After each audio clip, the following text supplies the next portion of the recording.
कृष्ण कन्हैया लाल की जय। बोल सच्चे दरबार की जय। नमस्ते ब्रह्म रूपाय विष्णु रूपाय ते नमः। नमस्ते रुद्र रूपाय कलिरूपाय ते नमः। विश्वरूपाय स्वरूपाय नमस्ते ब्रह्मचारिणे। भक्तप्रियाय देवाय नमोस्तुभ्यं विनायक। भक्तप्रियाय देवाय नमोस्तुभ्यं विनायक। कृष्ण कन्हैया लाल की जय। भगवान की दिव्य अनुकंपा, भगवान की दिव्य लीलाएं, माँ भगवती की 9 दिन की अनुकंपा और माँ भगवती नवद्रोहों में और नीचे उतर आती हैं। ऐसे श्राद्धों में हमारे पितृश्वर नीचे उतर के आते हैं, ऐसी माँ भगवती दरवाजे पर द्वारे द्वारे पर जाती हैं। कौन क्या कर रहा है वो देखती हैं। तो आज अष्टमी हो गई और कल नवमी हो जाएगी, परसों दशहरा हो जाएगा। और देखिए 2 चौकी लगातार हुई। चौकी होती है पर रात तो पूरी बेकार हो जाती है। जागरण हो या चौकी हो, 2 दिन से लगातार चौकी चल रही है। दिन में प्रोग्राम चल रहे हैं तो थकान हो ही जाती है। कह रहे होंगे पंडित जी जमाइयाँ ले रहे हैं ना। हाँ, तो नींद तो स्वाभाविक है, संसार के मानव हैं, क्योंकि नींद भी जरूरी है और जगना भी जरूरी है। शरीर के लिए फिजिकल लेवल भी जरूरी है और अपने मन को उठाने के लिए भगवान का भजन सत्संग जरूरी है। देखिए, और सुंदर सुंदर कथाएं, सुंदर सुंदर छोटी छोटी कथाएं हमको बहुत बड़ा रूप लेकर के हमारे जीवन में परिवर्तन कर देती हैं। एक सुंदर छोटी सी कथा है कि भगवान की लीला क्या है। भगवान की लीला क्या है। एक संत ने राजा से पूछा कि भगवान क्या करते हैं। भगवान क्या करते हैं। उसी के मध्य में एक सुंदर जर्मन के सम्राट, द्वितीय सम्राट, दूसरे, ये भी बदल जाते हैं बादशाह, जैसे विधायक बदल गए, प्राइम मिनिस्टर बदल गए, 5-5 साल का एक टाइम पीरियड होता है उनका। ऐसे ही ये चला चले संसार है, ये संसार है, ये सब चलती फिरती दुनिया है। इसमें जो चक्र में आया गया, बैठ गया, चक्कर लगाया गया। तो विधायक हैं, प्राइम मिनिस्टर हैं और भी एमएलए एमपी हैं, जो उनका सब टाइम पीरियड होता है, सब निकल जाते हैं अपनी। तो जर्मन के सम्राट, दूसरे सम्राट जोसेफ बड़े दयालु थे। कहते हैं दयालुता, दया हर किसी के अंदर नहीं होती है। ऊपर से तो बहुत बढ़िया देखते हैं, लेकिन अंदर कैसा है, वो अंदर तो झांकने वाला केवल परमात्मा ही है। ऊपर से तो सब बढ़िया बनावटी, जैसे फेशियल करते हैं ना, काली को गोरो कर देते हैं, बढ़िया बना देते हैं।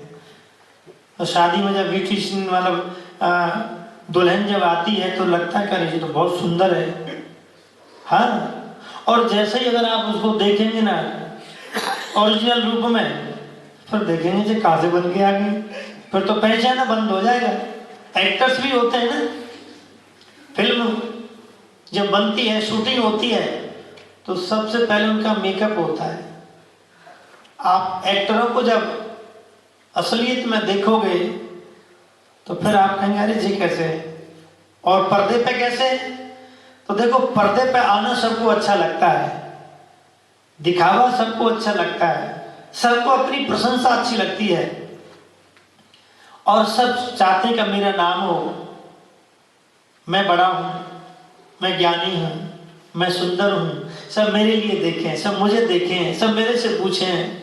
तो कई लोगों की आदत होती है, केवल दिखावा करने वाले ही ऐसा करते हैं, लेकिन जो दिखावा नहीं करते, कई लोग तो ऐसा काम करते हैं जो दान भी करते हैं, मुट्ठी बांध के दे जाते हैं, पता ही नहीं चलती है। और कई लोग तो हल्ला मचाएंगे, पहले से हल्ला मचाएंगे, दिखावा करेंगे। तो ये दिखावा भगवान को अच्छा नहीं लगता। ये जोसेफ बादशाह बड़े दयालु थे और राजा का प्रभाव संसार में होता है, अपने नगर में होता है। तो राजा कैसा होना चाहिए? दयालु होना चाहिए, प्रजा की रक्षा करनी चाहिए। कौन दीनहीन है, कौन गरीब है, किसको रोजगार मिल रहा है, किसी को नहीं मिल रहा है, कौन रो रहा है, कौन सो रहा है, कौन भूखा है, कौन भरा पेट है, ये राजा को सबकी देख रेख करनी चाहिए। तो ये राजा बड़े दयालु क्या करते हैं, अपना चेहरा छुपा करके कि मुझे कोई पहचान न ले, तो घूमते रहते, देखते रहते। जहां जरूरतमंद लोग थे उनके लिए चुपके से सहयोग कर जाते थे। एक गरीब छोटा सा बच्चा आंखों में आंसू रो रहा था और भीख मांग रहा था, और कहां पर पहुंचा, यही बादशाह थे, अपना वेश बदल करके घूम रहे थे, नगर की प्रजा को देख रहे थे, मेरी प्रजा कैसी रहती है और राजा कैसा होना चाहिए। राजा जो नीतिवान है, नीति पर चले वो राजा है। सोचिए नृपति जो नीति न जाना, सोचिए नृपति जो नीति न जाना, जेहिन प्रजा प्रिय प्राण समाना। वो राजा सोचनी है जो अपनी प्रजा को प्राणों से प्रिय न समझे, वो राजा राजा नहीं है। और जो राजा अपनी प्रजा को जैसे अपने पुत्रों का पालन करता है, पुत्रों की देखरेख करता है, वैसे ही देखरेख अगर प्रजा की करता है, अपने नगर के लोगों की करता है, तो वो राजा राजा है। ऐसा नहीं कि बस हम अपना पेट भरें, अपने बच्चों का पेट भरें और 7 पीढ़ी तक जमा करके रख जाएं कि हमारे बच्चे खाते रहें, और सबका पेट काट करके और सबको छीन छान के कर ले करके अपना बस पेट भरें और किसी को न देखे, वो राजा राजा नहीं होता। राजा पूरी प्रजा की देखरेख करता है, प्रजा की सहायता करता है। तो ये जोसेफ जो राजा थे, सम्राट थे, बादशाह थे, घूम रहे थे, तो एक छोटा सा गरीब बालक, आंखों में आंसू, उनकी मां बहुत बीमार थी, वो भीख मांग रहा था। पहली बार जिंदगी में उसने भीख मांगी। राजा पहचान गए, राजा ने देखा ये बालक है मेरे पास मांगने के लिए आया, रो रहा है। तो पूछा, बेटा तूने कभी पहले तो भीख मांगी नहीं है? बालक बोला, महाराज बिल्कुल नहीं मांगी है मैंने। तो अब क्यों मांग रहा है? कहा कि मेरे पिताजी चल बसे, मेरे पिताजी न रहे, और पिता का जब हाथ संतान पर होता है, माँ का हाथ जब संतान पर होता है, तो बच्चे ताल दुपट्टा सोते हैं। जैसे हम अपनी जीवन की बागडोर प्रभु के हाथों में सौंप देते हैं, तो वो डोर अपने हाथ से अपने आप चलाता है। बड़ों का सहयोग होता है। और मैं जब पहली बार आया था तो बड़ा अजीब सा लगता था, बड़ी उधन सी होती थी, मन नहीं लगता था, बेचैन होता था। तो धीरे धीरे 6 महीने काटे पर इंडिया चला गया। फिर दोबारा से मौका मिला तो दोबारा आया, तो पहले से ज्यादा रात फिर मिली मुझे कि चलो ठीक है, मन लग रहा है। वो भी समय काट के 11 महीने चले गए। और पूरा कोरोना का समय तो वो तो और ज्यादा घबराहट का था, किसी भी चीज को टच करते तो लगता है बार बार हैंड वॉश करो। तो धीरे धीरे जब मैं तीसरी बार आया तो अब मेरे सब चैते हो गए। अब ऐसा है, हमारे पंडित जी हैं और बुजुर्ग लोग हैं, हमारे बड़े बड़े, जो इनका हाथ अब ऐसा लगता है कि अब मेरा ये घर है, क्योंकि अब इनका सानिध्य मिल रहा है, इनका प्यार मिल रहा है। तो अब मेरा मन उत्साहित हो रहा है, आनंदित हो रहा है, अब मुझे कोई टेंशन नहीं हो रही। तो ऐसे ही धीरे धीरे हमारे जो बुजुर्ग होते हैं, माँ बाप होते हैं, और भी हमारे जो प्रेमी होते हैं, जो हम पर प्यार लुटाने वाले होते हैं, उनका हाथ होता है, फिर टेंशन नहीं होती, तान दुपट्टा सोते हैं। अब मुझे कोई टेंशन नहीं। अब फिर भी क्योंकि अपने इंडिया में भी बहुत काम होते हैं, तो वहाँ के लिए मुझे जाना भी पड़ता है। वहाँ भी बड़े प्रोग्राम हैं, कई लोगों को पहले से बना हुआ, तो जाना पड़ेगा। तो ये संसार है, चला हुआ चंचले। तो ये जीवन है।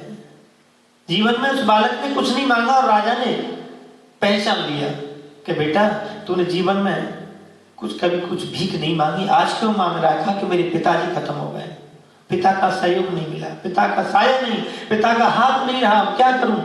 मेरे छोटा और भाई है, वो कुछ भी नहीं कर सकता, मेरी माँ बहुत बीमार है और माँ के लिए मुझे दवा लेनी है, दवा के लिए पैसे नहीं है, 3 दिन से मैं भूखा हूं, मेरा भाई भूखा है, मेरी बहन भी भूखी है, मेरी माँ भी भूखी है। राजा ने पता लिख लिया, एड्रेस ले लिया और कुछ पैसे उस बालक को दे दिए और कहा बेटा जाकर के जल्दी अपनी माँ का इलाज करा। उस राजा ने, जोसेफ राजा ने एड्रेस ले लिया, एड्रेस लेकर के वो सीधा उसके घर पर पहुंचा। इधर में वो बालक डॉक्टर के पास गया और डॉक्टर को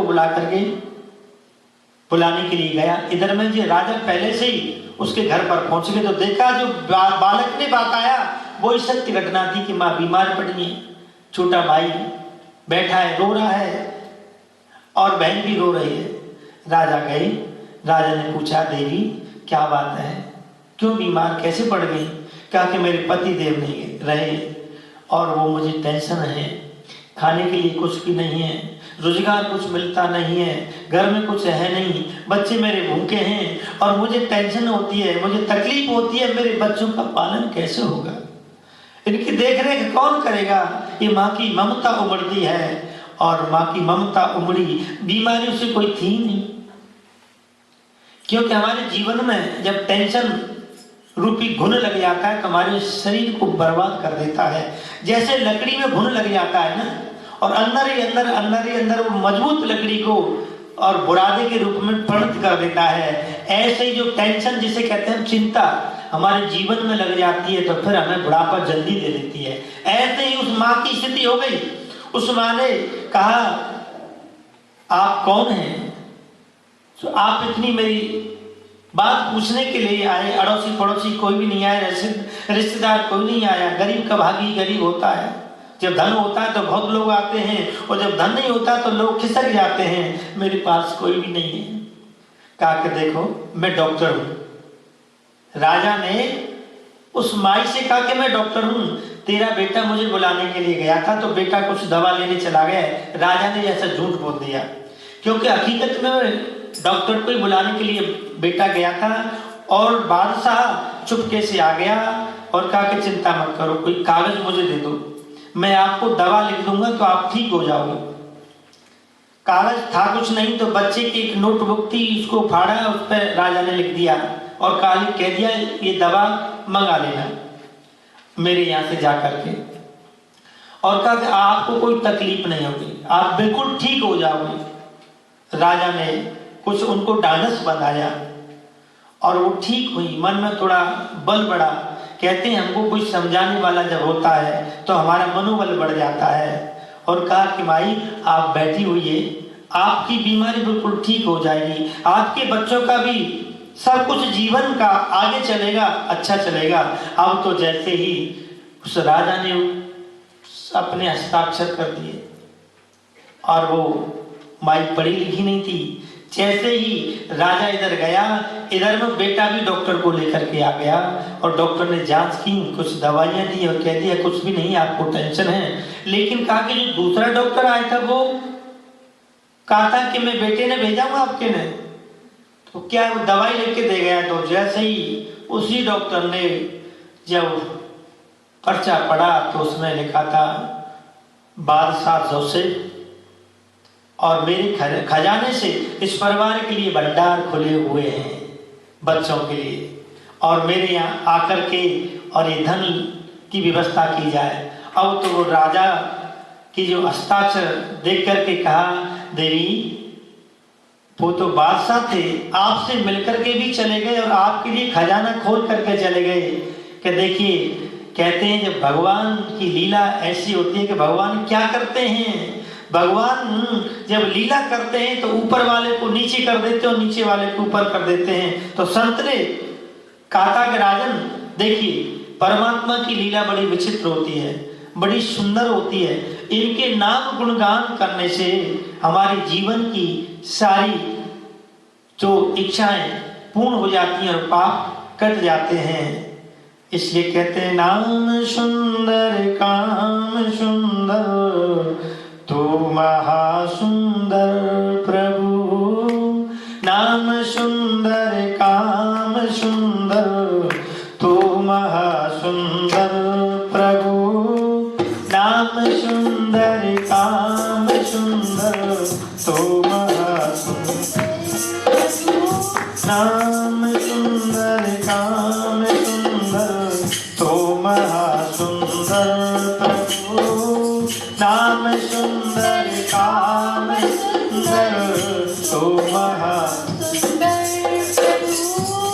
तो ही कण कण में समाया इस धरा पे तो प्रभु। तो ही कण कण में समाया हर चमन में तू ही तू।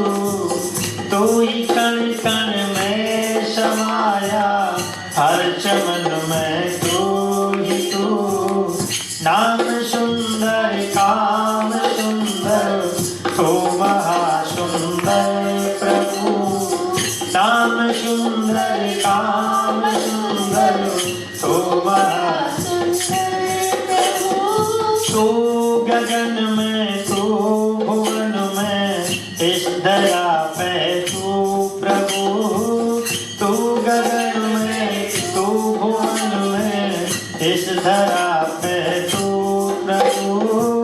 नाम सुंदर काम सुंदर तो महासुंदर प्रभु। नाम सुंदर काम सुंदर तो महासुंदर प्रभु। तेरे दम से चांद तारे तूने ये दुनिया रची। तेरे दम से चांद तारे तूने ये दुनिया रची। तू अजब है तू गजब है कैसी ये रचना रची। तू अजब है तू गजब है कैसी ये रचना रची। नाम सुंदर काम सुंदर तो महासुंदर प्रभु। नाम सुंदर काम सुंदर तो महासुंदर प्रभु।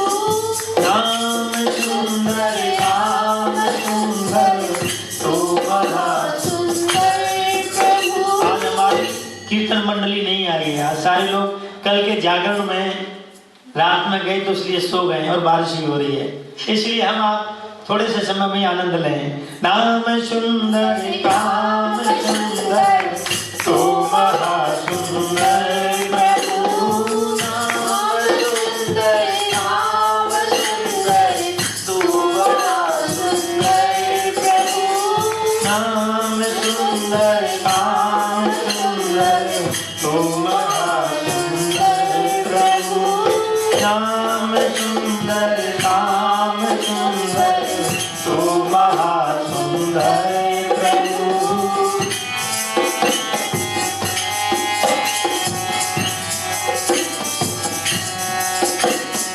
तोई शंकर बने के आया शिशु पे गंगाधरी। तोई शंकर बने के आया शिशु पे गंगाधरी। तो ही बन के राम आया राम की लीला करी। तो ही बन के राम आया राम की लीला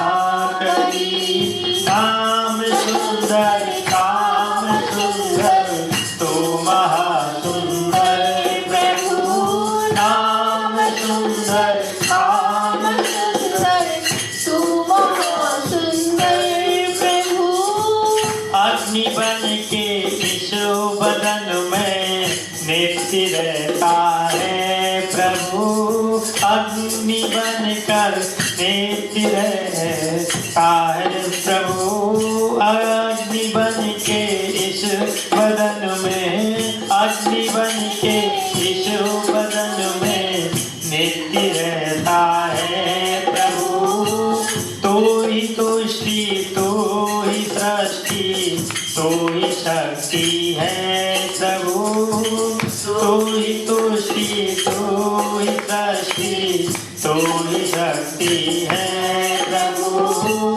नाम सुंदर, नाम सुंदर, तू महासुंदर प्रभु। नाम सुंदर, काम सुंदर, तू महासुंदर प्रभु। बोली भक्तवत्सल भगवान की जय। तो भगवान की लीला बड़ी विचित्र है। नाम भी उनका सुंदर है, काम भी सुंदर है। इस गगन में, इस आकाश में, इस धरती पर और हर जगह प्रभु का कण कण में वास है।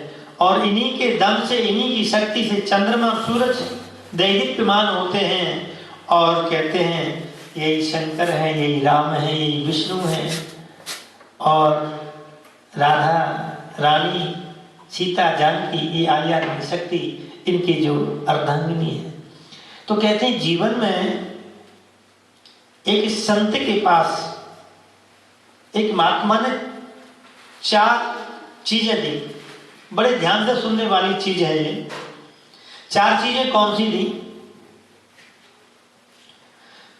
है और नहीं, छोटे छोटे शब्द, इनका मुझे उत्तर चाहिए। पहला है और नहीं, और दूसरा नहीं है और है। बड़ा सुंदर जवाब आएगा इसका आपको। और तीसरा का नहीं है और नहीं है। चौथा है और है। ये 4 क्वेश्चन किए, अब इनका आंसर दो। तो संत लास्ट में आए, अनेक लोगों को पूछा, किसी ने जवाब नहीं दिया। तो अंत में छोटे से समय में मैं आपको बताता हूं कि संत ने कहा कि राजन बैठो।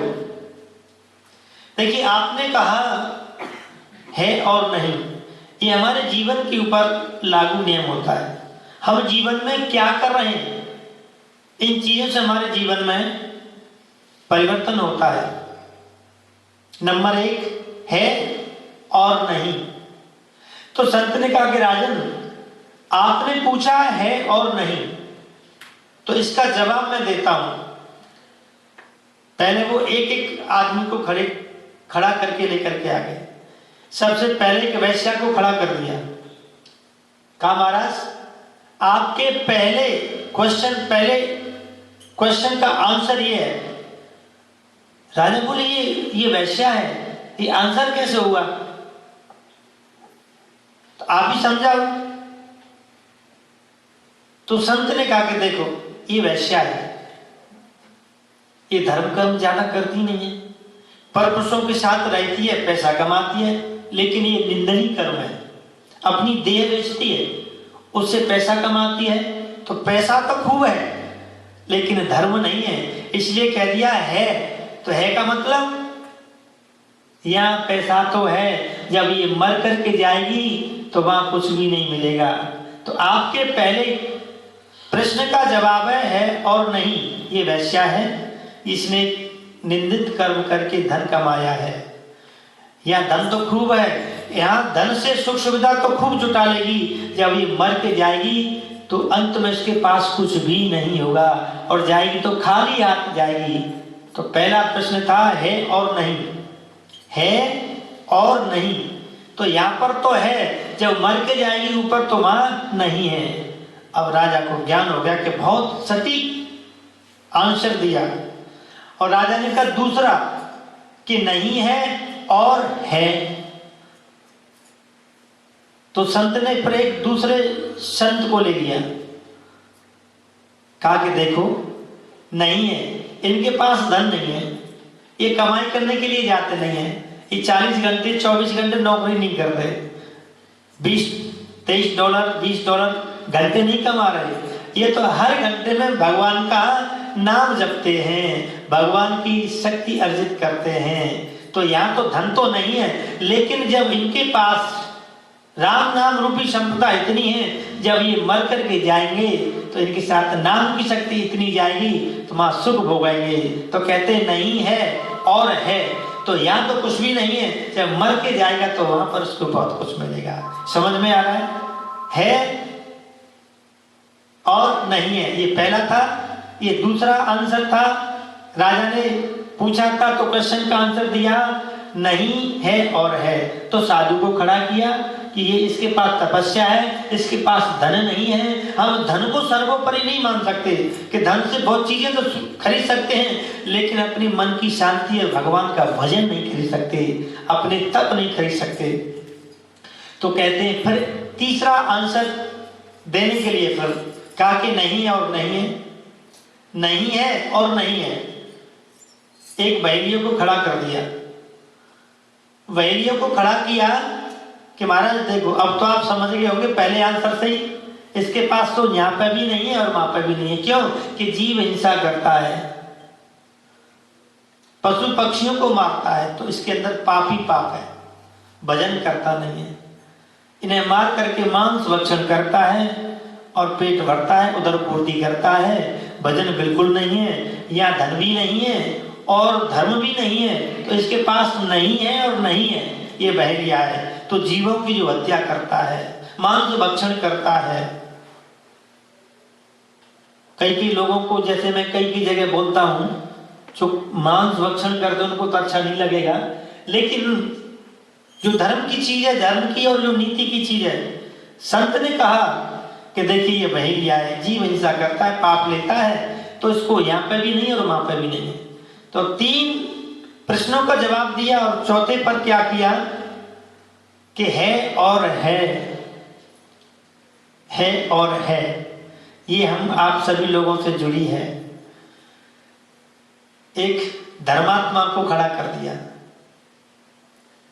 महाराज ये धर्मात्मा है, इसके पास यहाँ धन भी है और धन होते हुए भी ये धर्म करता है, सत्संग में जाता है, मंदिर में जाता है, कन्या को भोजन कराता है, साधुओं को भोजन कराता है, संतों को भोजन कराता है, ब्राह्मणों को भोजन कराता है, बुजुर्गों की सेवा करता है, दीनहीनों की सेवा करता है, गरीबों की सेवा करता है। तो इसके पास धन है और है। जो धर्मात्मा पुरुष है वो यहाँ पर भी ठीक है और वहां पर भी ठीक है। तो हम तुम लोग वैसे पूजन करते हैं, भजन करते हैं, सत्संग में आते हैं, कुछ दान भी करते हैं और भगवान के सामने भी आते हैं, तो हमारा धर्म पुष्ट होता है। और जब धर्म पुष्ट होता है तो कहते हैं मंदिर में जो भक्त होता है वो ही आता है। कई लोग ऐसे होते हैं कि नए बंदे आते हैं कि ढूंढते भैया यह मंदिर कौन सा है हमारा हिंदू समाज का, तो मंदिर में दर्शन करने कई लोग आते हैं, बहुत लोग आते हैं, हमारे स्टूडेंट भी आते हैं। तो देखते हैं, फिर वो नेट पर डालते हैं, फिर महसूस होता है, उनको दिखता है, फिर वो यहाँ आते हैं कि पंडित जी हमने तो नेट पे देखा था, मंदिर बहुत बढ़िया है। तो कहते हैं जो धर्मात्मा होता है उसके अंदर से अपने आप ही भाव उमड़ते हैं और वो धर्म करता है, कर्म करता है और अच्छे कर्मों से वो यहाँ पर भी सुखी रहता है और वहां पर भी सुखी रहता है। ऐसे हम फिर आगे बुरा नहीं कर सकते, सबके साथ अच्छा ही कर सकते हैं। और कहते हैं भगवान के नाम में बड़ी शक्ति है, बैठे उठे गिरे कैसे भी हो, भगवान का निरंतर जाप करते रहो, चलते फिरते करते रहो, अपना काम कर रहे हैं तब भी अंदर ही अंदर अंतरात्मा से राम राम कृष्ण कृष्ण सीता सीता राधा राधा राधा राधा अंदर ही अंदर चलता रहे, तो देखो आपके काम बड़े सॉल्व होते रहेंगे।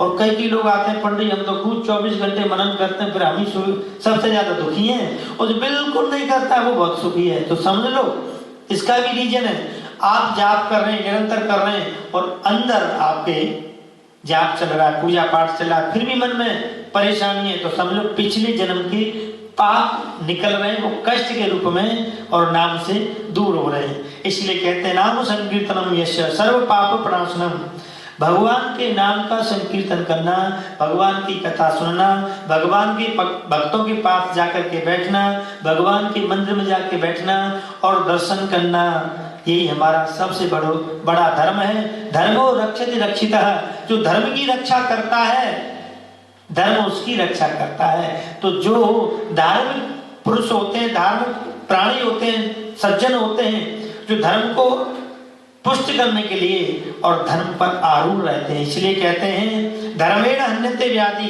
धर्म करो, धर्मेण हन्यते व्याधि, धर्म से हमारी व्याधियों का नाश होता है। धर्मेण हन्यते ग्रह, और धर्म करने से हमारी ग्रह सूर्य शनि राहु केतु ये सब शांत होती है। और धर्मेण हन्यते व्याधि, धर्मेण हन्यते ग्रह, धर्मेण हन्यते शत्रु, धर्म से हमारा शत्रु भी नष्ट हो जाता है। और जहाँ धर्म है यतो धर्म ततो जय, जहाँ धर्म होता है वहाँ हमारी विजय होती है। इसलिए धर्म पर आरूढ़ रहें और धर्म पर चले हैं।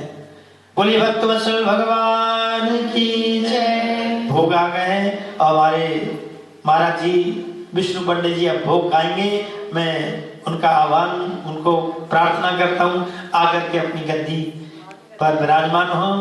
2 मिनट कीर्तन करेंगे, उसके बाद हमारे पंडित जी बोलेंगे।